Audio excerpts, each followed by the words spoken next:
Hello guys, কেমন আছো সবাই? আশা করি সবাই ভালো আছো। আমিও খুব ভালো আছি। পূজাইস ব্লগে সবাইকে ওয়েলকাম। এই দেখো গাইস, আজকে আমি মটন রান্না করব। এখানে 600 মতন মটন নিয়ে নিয়েছি। তোমরা প্রথম থেকে শেষ পর্যন্ত সঙ্গে থাকো আর ভিডিওটা দেখতে থাকো। এই দেখো, আমি তেলের মধ্যে আলু ভেজে নিচ্ছি। প্রথমে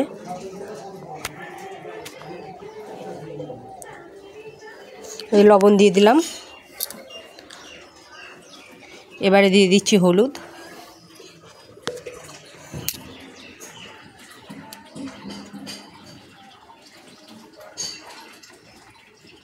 লাল লাল করে আলুগুলো আমি ভেজে নিচ্ছি। এবারে করে নেব মশলা। এই যে পেঁয়াজ বেটে নিচ্ছি। যে আমার মশলাগুলো রেডি হয়ে গেছে। এই যে লঙ্কাটা বাটা হচ্ছে।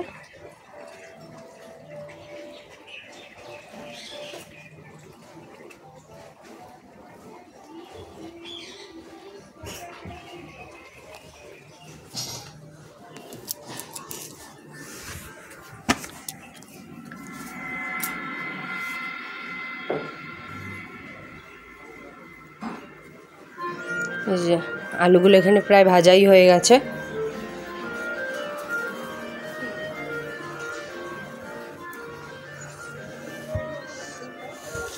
আলুগুলো আমি এবার তুলে নিচ্ছি। এই যে মশলাগুলো আমার সব রেডি হয়ে গেছে। লঙ্কা বাটা, জিরে বাটা, আদা বাটা, পেঁয়াজ বাটা, রসুন বাটা। এই যে এখানে মাংসটা ম্যারিনেট করে নেবো। এবার দিয়ে দিলাম লবণ, দিয়ে দিচ্ছি হলুদ,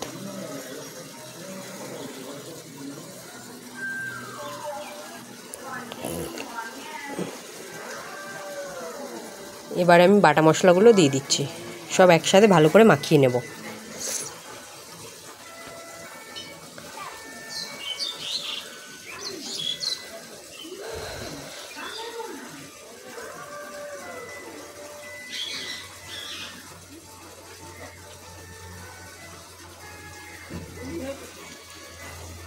এবারে দিয়ে দিচ্ছি কাঁচা সর্ষের তেল।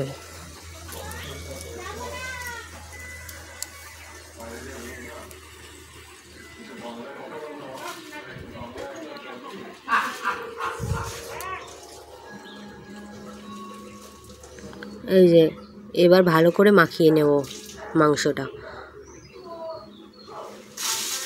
যত ভালো করে মাখা যাবে তত মাংসের টেস্টটা ভালো হবে, খেতেও ভালো লাগবে।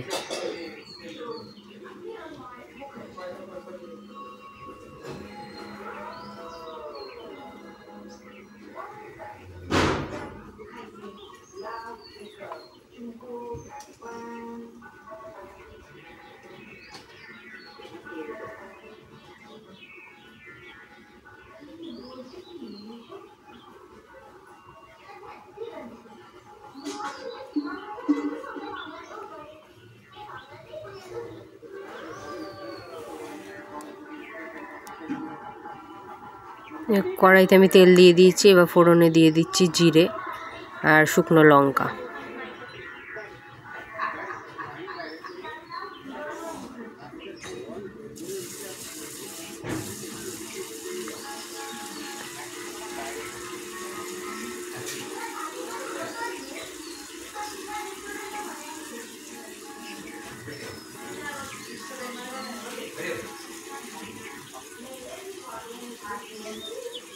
মাংসটা আমি এবার ঢেলে দিচ্ছি।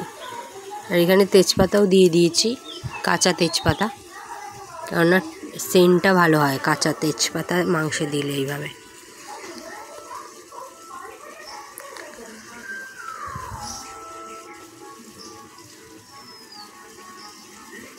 এই যে আমি গোটা গোটা রসুন দিয়ে দিয়েছি। মাংসে, খাসির মাংসে গোটা রসুন দিলে খেতেও ভালো লাগে।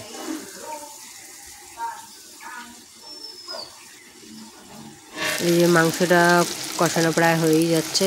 এবার আমি ভাজা আলুগুলো দিয়ে দিলাম, দিয়ে ভালো করে কষিয়ে নেব।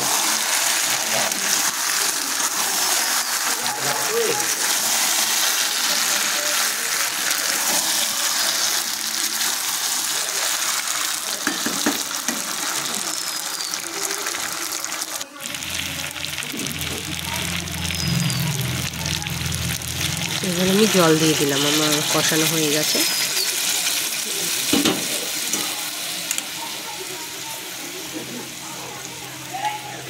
বেশি ঝোল দিলাম না, কেন গা মাখা হবে, ওই জন্য অল্পই দিলাম ঝোল।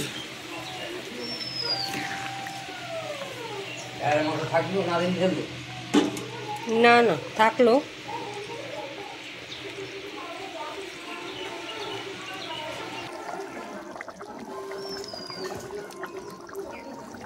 এই যে মাংসটা আমার হয়ে গেছে, আমি গরম মশলা দিয়ে দিলাম। আমার আজকের ভিডিওটা যদি তোমাদের ভালো লেগে থাকে অবশ্যই আমার চ্যানেলটিকে লাইক কমেন্ট শেয়ার প্লিজ চ্যানেলটিকে সাবস্ক্রাইব করো।